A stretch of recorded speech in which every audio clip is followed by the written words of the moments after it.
आपल्या मनात जर का प्रसन्नता, आनंद, शांती, कृतज्ञता या सकारात्मक भावना असतील तर आपल्यातील एनर्जीसुद्धा याच गोष्टींना जास्तीत जास्त आकर्षित करते. पहाटे 4:45 वाजता आजचा माझा दिवस सुरू झालेला आहे आणि हो, सध्या मी काय करते की थोडाफार स्वयंपाक किंवा ब्रेकफास्टची तयारी करून ठेवते. अंघोळ ब्रश झाला आहे आता माझा आणि कणिक मळायला घेतली आहे मी. कणिक मळून ठेवून आता जायची लगेच वेळ होते. हा पहाटेचा वेळ इतका फास्ट जातो काय सांगू. पाहिलं तुम्ही घड्याळाकडे बघत बघतच माझं काम सुरू आहे. आणि हे बघा 5:45 होतसुद्धा आले. बरोबर 5:50ला माझा क्लास सुरू होतो, त्यामुळे मला 5:45ला घर सोडावंच लागतं. गणेशाचं दर्शन घेऊन मी आता निघाली आहे. हे दोघं आज अजूनही झोपलेलेच आहेत. प्रितीश तर लेटच उठतो, रात्री जागत राहतो, ऐकतच नाही येतो. आणि आता मी पोहोचली आहे माझ्या योगा क्लासच्या इथे. हे बघा 5, 6, 7, 8, 9, 10, 11, 12, 13. बरोबर 7 वाजलेत.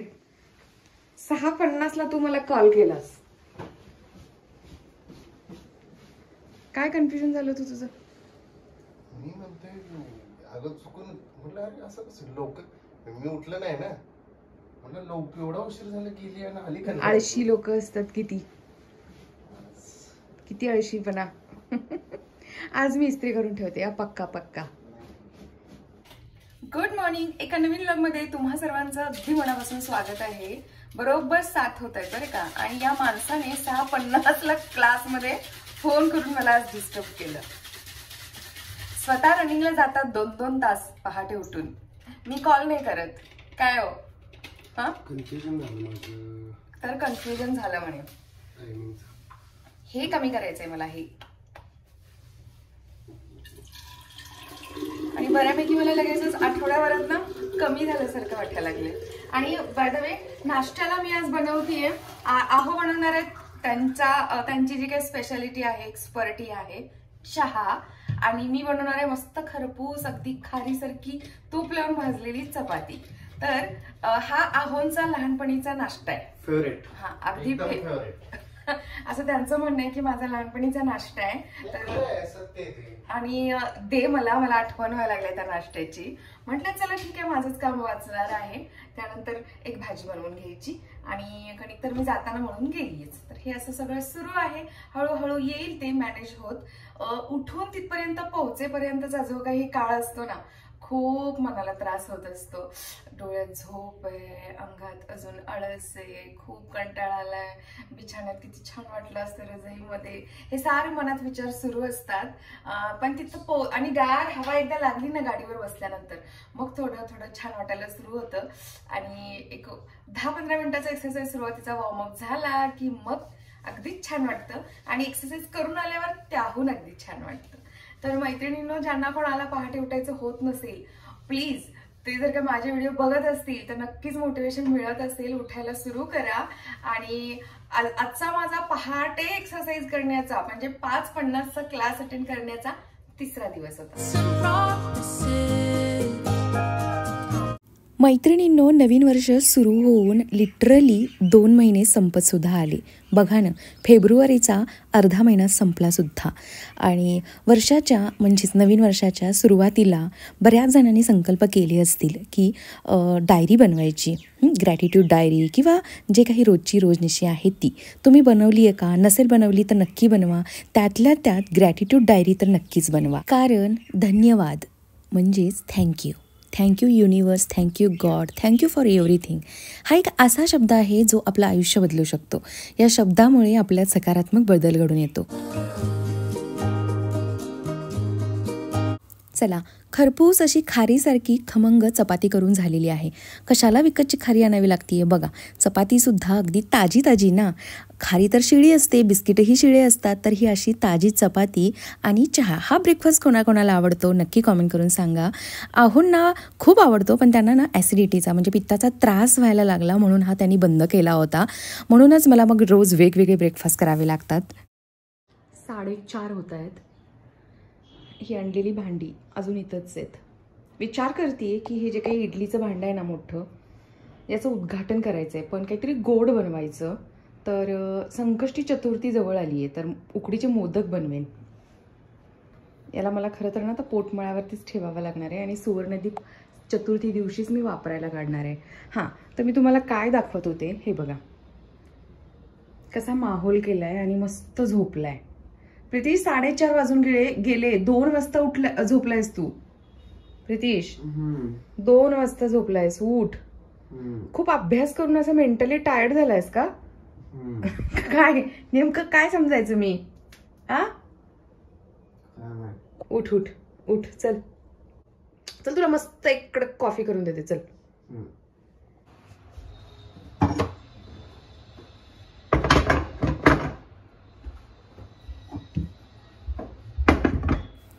टेन्थची बोर्ड एक्झाम CBSE वाल्यांची अगदीच जवळ आली आहे. शनिवारी पहिला पेपर आहे 15 तारखेला. प्रितीश बघा माझा मस्त झोपलाय, अगदी ताणून दिली आहे दुपारचं जेवण करून.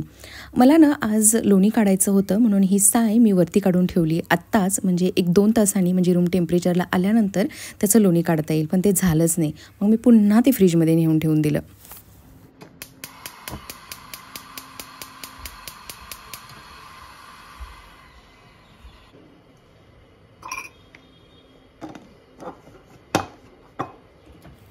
आज खरं तर ना खूप टायर्ड फील होत होतं मला. आणि का तर मला पिरियडचा माझा दुसरा दिवस होता. तरीसुद्धा मी ठरवलं होतं की काही झालं तरी ना क्लास नाही चुकवायचा. कारण जेव्हा मी डर्मॅटॉलॉजिस्टनं भेटायला गेले होते तेव्हा त्या डॉक्टरांनी सांगितलं होतं की पिरियड्समध्ये सुद्धा तू एक्सरसाइज करू शकते. फक्त जे काही श्वासाचे, पोटाचे म्हणजे पोट आतबाहेर घेऊन करण्याचे जे काही एक्सरसाइज आहेत, जे प्राणायाम आहेत ते नको करू. तर म्हणूनच मी स्वतःला स्ट्रेच करून जाते. पण माहिती नाही हे कसं होणार आहे, कारण पिरियड्सचं माझ्या काही खरं नसतं. थांबले तर वेळेवर थांबतात. सध्या मी होमिओपॅथी घेते आहे माझ्याच एका डॉक्टर मित्राकडून आणि त्याचा मला चांगला रिझल्ट आहे. बघूया आता की या महिन्यात काय काय होणार आहे. पण तरीसुद्धा या दिवसांमध्ये सुद्धा क्लास नाही चुकवायचा, हे अगदी मनाशी पक्कं केलं आहे मी. जर का चुकलास तर तुम्हाला कळेलच पुढे ते येणाऱ्या व्हिडिओजमधून. तर हे बघा, हे अशा पद्धतीनं कॉफी बनवली आहे. थोडीशीच बनवते मी, अगदी जास्त नाही. तुम्ही पाहिलं की अर्धा कपच होतं. आणि रात्रीच्या जेवणामध्ये काहीतरी शॉर्टकट मारायचा प्लॅन करते आहे. एक ना खूप दिवसांपूर्वी इन्स्टाला व्हिडिओ पाहिला होता. एक टोमॅटोची भन्नाट चटणी होती जी आपण जिरा राईससोबत खाऊ शकतो.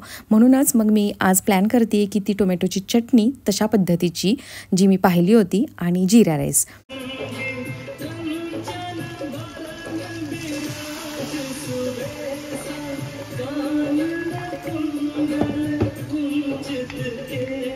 तर तुपामध्ये घरचं तूप असलं की हे असं भाताला, खिचडीला किंवा वेगवेगळ्या खिरीला अगदी खुल्या हाताने घालायला बरं पडतं, मोकळ्या हाताने.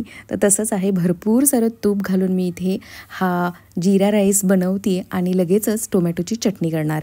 पण आता एवढ्याच जेवणाने कसं होणार ना, म्हणून मग मसाला पापड प्रीतीची फरमाईश होती. मग मी मसाला पापडसुद्धा बनवतो, खूप दिवस झालं बनवला नाही. ही टोमॅटोची चटणी किंवा भाजी म्हणू शकतो, खूप वेगळ्या पद्धतीची वाटली मला आणि म्हणूनच मी बनवली. तर काय सांगू मी तुम्हाला, एवढी टेस्टी बनते ही.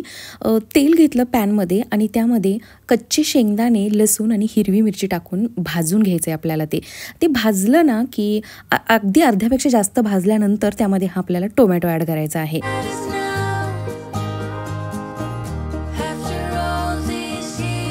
भरपूर सारा पुदिनासुद्धा या चटणीला ॲड करायचं आहे आपल्याला. पण हे सारं भाजून घ्यायचं, गॅस बंद करायचा आणि हे थोडंसं थंड होऊन द्यायचं आहे. आणि थंड झाल्यानंतर मग त्यामध्ये खूप सारा पुदिना, कोथिंबीर ॲड करायची आहे.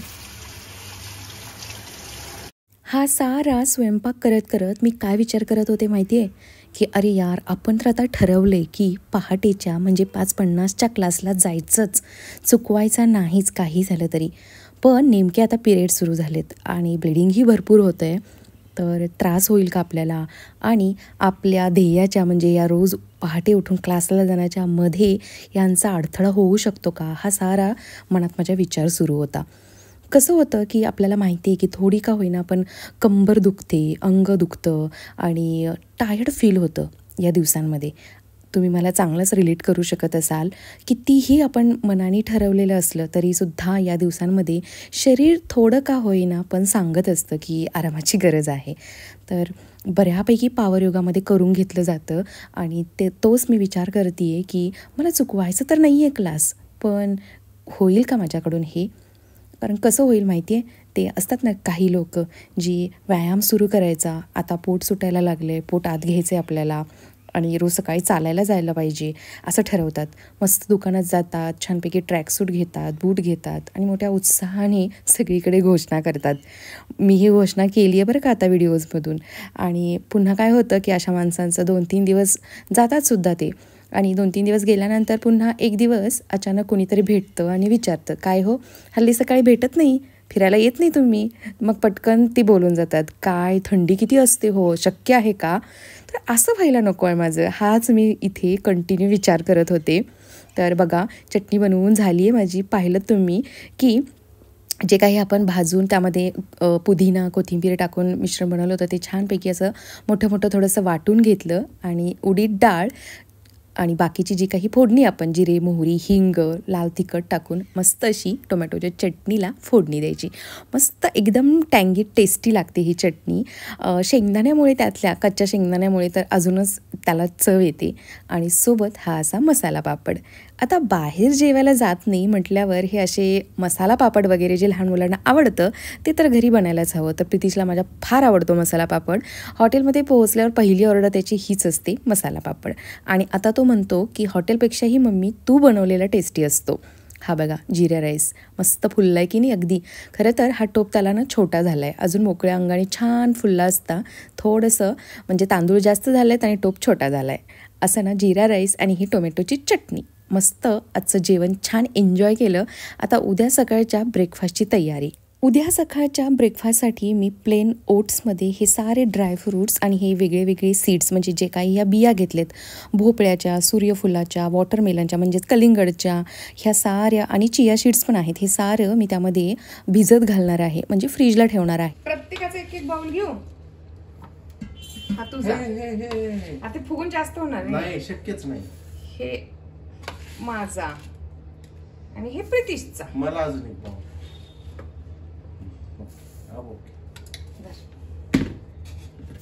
तर अशा पद्धतीनं सगळ्यांच्यासाठी हे मी स्कूप्स काढून ओट्स घेतलेत आणि त्यामध्ये आता हे सारे ड्रायफ्रूट्स आणि या सगळ्या बिया यामध्ये ॲड करायच्या आहेत. अगदी हेल्दी हाय प्रोटीन ब्रेकफास्ट असणार आहे. भरपूर सारं दूध आणि मध ॲड करायचा आणि फ्रीजला ठेवून द्यायचं. चला एकंदरीत उद्या सकाळी ब्रेकफास्टसाठी माझी गडबड होणार नाही, कारण आता हा ऑलरेडी रेडी झाला आहे. फक्त काय करायचं सकाळी उद्या, ज्याला कोणाला यामध्ये फ्रूट्स वेगळे वेगळे ॲड करायचे आहेत ते करू शकतात. आहो तर मस्त प्रोटीन पावडर यामध्ये टाकतात. पुन्हा थोडंसं दूध गरम करायचं आणि वरून ॲड करायचं, कारण फ्रीजमधून काढलेला थंड थंड ब्रेकफास्ट नाही करायचा, घसा पकडू शकतो. आणि आता एक्झामचा पिरियड आहे तर मला जास्त काळजी घ्यावी लागते. चला याच पॉझिटिव्ह नोटवरती आजचा हा व्हिडिओ इकडंच एंड करूया. उद्या भेटेन पुन्हा एकदा एका छानशा व्हिडिओमध्ये. व्हिडिओ आवडला असेल तर प्लीज लाईक करा. चॅनलवरती नवीन असाल तर नक्की सबस्क्राईब करा. बाय.